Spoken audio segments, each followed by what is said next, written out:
Hello Internet, I am Torma Ximnus. Welcome back to the Game Corner, welcome back to RWBY Grimm Eclipse, welcome to Nora! Quite some time ago, someone did a request for me to do a video on Nora, back when I was doing recording for the RWBY Grimm Eclipse story mode. So, here is Nora in all of her glory. The first thing to cover with her combos, which are slow, but I assume that they hit harder than the combos of other characters to make up for the fact that they're slow, since she does seem like she's meant to be the tank of the group. So as you can see, her standard combo, 4 hits, not very quick. Her light heavy attack, she lets off a blast with a shotgun part of her hammer, blasting her into the air. And of course, you can follow that up with an aerial attack. And she spins around each time. Any enemies she hits, she drags into the air with her. So that can be useful. Especially since instead of going light, light, light in the air, you go light, heavy, light, light, heavy. And you can see she just goes twirling towards the ground. So you will see me using this move a lot when I'm showing playthrough of Nora.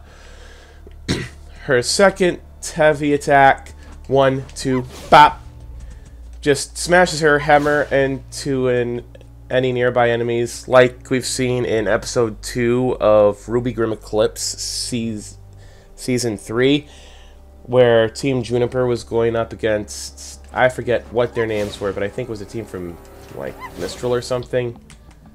Maybe it was Mistral. I forget where the team was from. But anyway, she just right in the Kenegan of one guy. And her third combo, my favorite combo, but one that takes time to get to, spinning around. Spinning around like that is really good for doing some decent damage while also bringing up your ultimate gauge fairly quickly.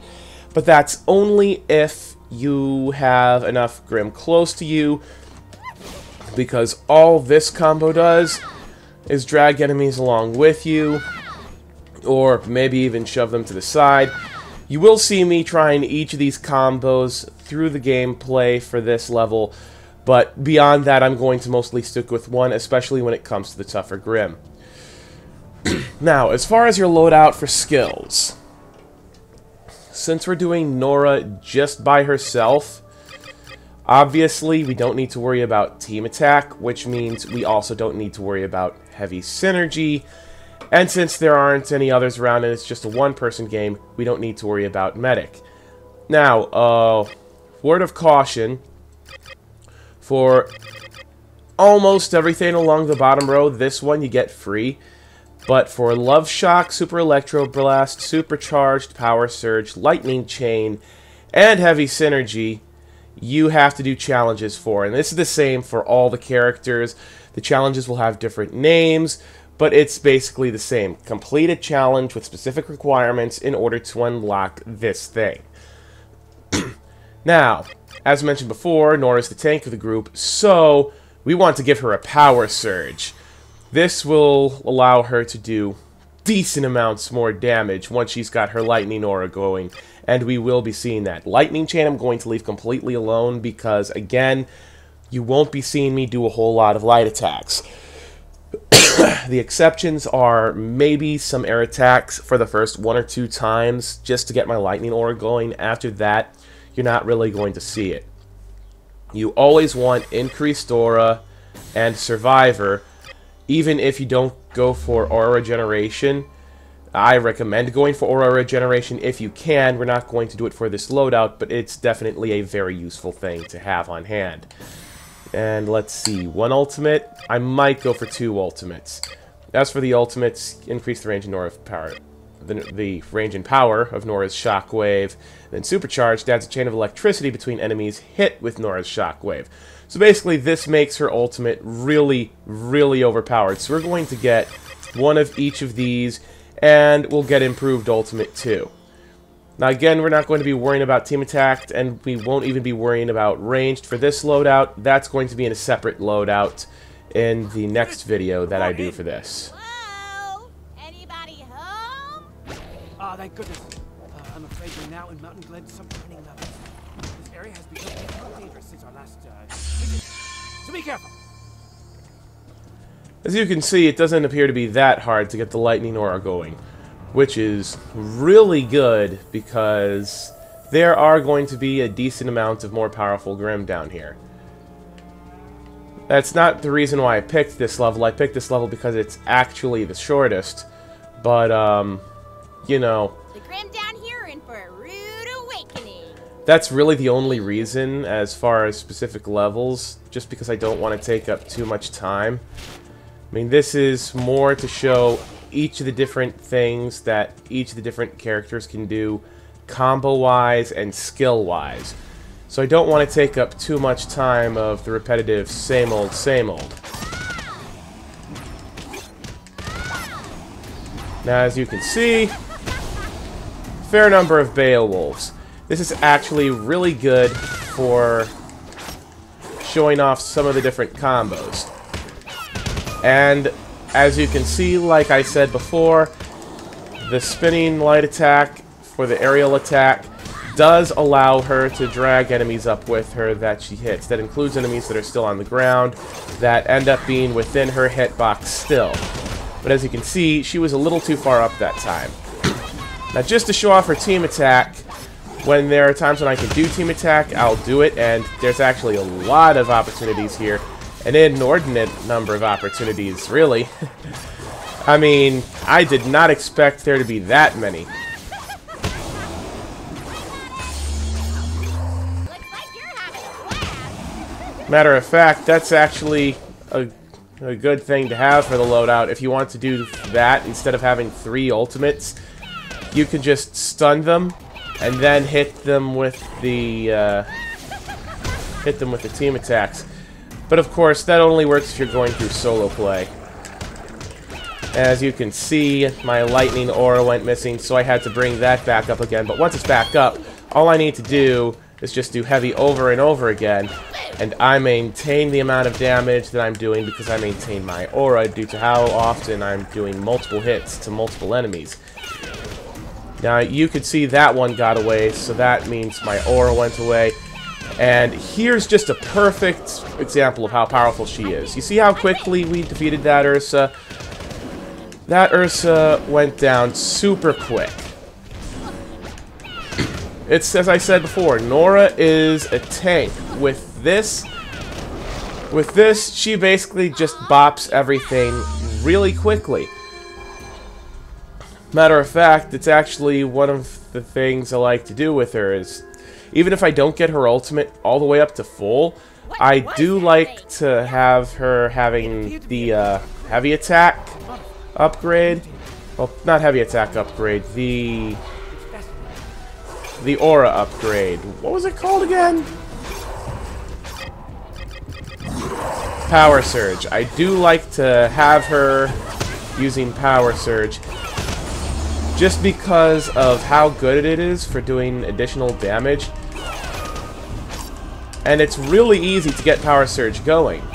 All you have to do is light, light, heavy for aerial attacks, and then just have enemies near you to keep doing the aerial heavy over and over again. Nora's aerial heavy actually makes her one of the most effective characters as far as taking care of enemies between that and her Power Surge. So, if you play as Nora and you're part of a party during story mode, or you're part of a party during horde mode, going for Power Surge and oh no, that was not good. But yeah, going for Power Surge and spamming the heavy attack, this is definitely a good strategy to have. Now this, I'm not happy with this. I don't like how I was bopped by the enemies, so I'm going to go in and insist that they will be bopped by me.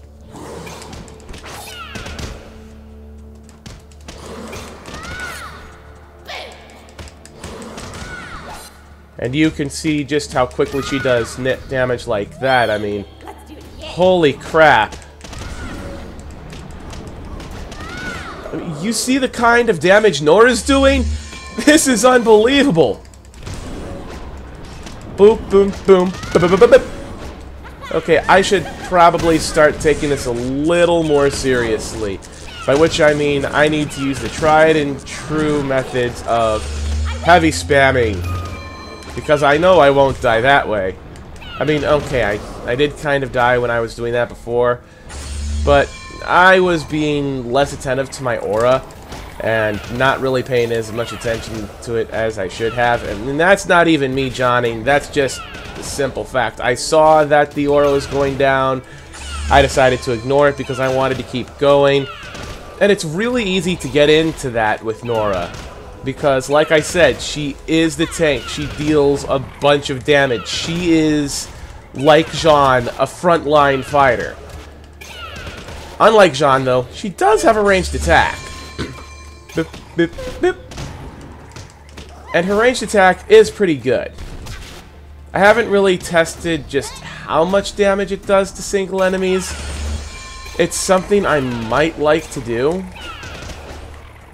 But truthfully, I don't even use Nora's ranged attack all that much. Part of it for me is I feel like the grenade's going at an arc, while it is something that's character specific, and I don't know if I want to say staying true to the character, but I do know that with her having the things going in arc, it's definitely something that makes her ranged attacks a little bit more unique from everyone else's.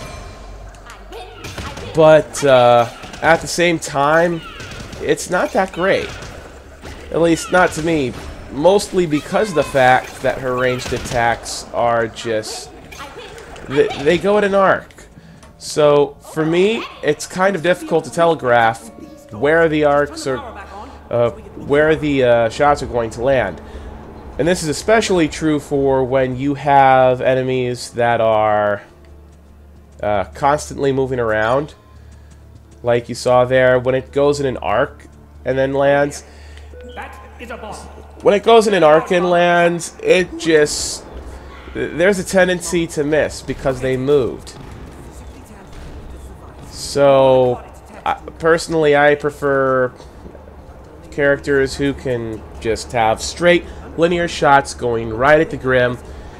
And if the Grimm move, well, that's annoying, but at least it won't be because they are going slower and at an arc. Time is of the essence, but remember, remain calm. Right. Look at that. You know, the thing is, it says Grimm howling in the distance, but it doesn't show the Grimm howling in the distance. Which kind of bothers me a little bit. Okay, I've deposited more fuel. At this point, I'm just waiting for the next dust location to show itself, and it's right there. Good. I actually still don't have the achievement for having 3 or more minutes left on the clock, so I do want to get that this time if I can. Oh no! And I need to get away from literally everyone. Okay, the dust is over there. And... oh. The dust is over there. You know, for a minute there, I thought it was going to be down in the lower area again.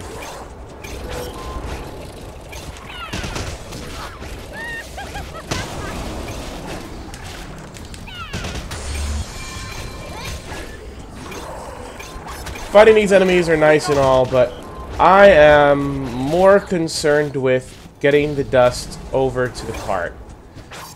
Because I want to get this done quick.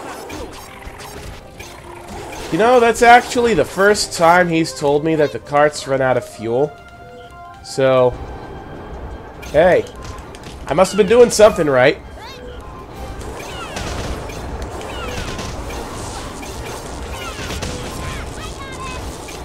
Oh no. Well, it's a good thing I've got a reason to run, because I needed to run away due to how low my aura was getting. Yeah, it seems to have run out of fuel, but not for long. Now, ultimate! Ultimate! Ultimate! Under normal circumstances, spamming your ultimate isn't the wisest thing to do. With Nora, though, again, it's pretty easy to get your ultimate back up. Oh no, I need to get more dust.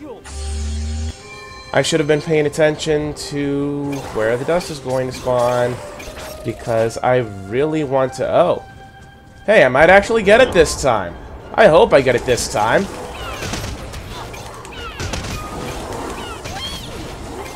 But yeah, this is Nora.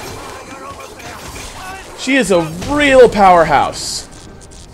And is it going to run out of fuel? I think it's going to run out of fuel. I'll get the dust just in case.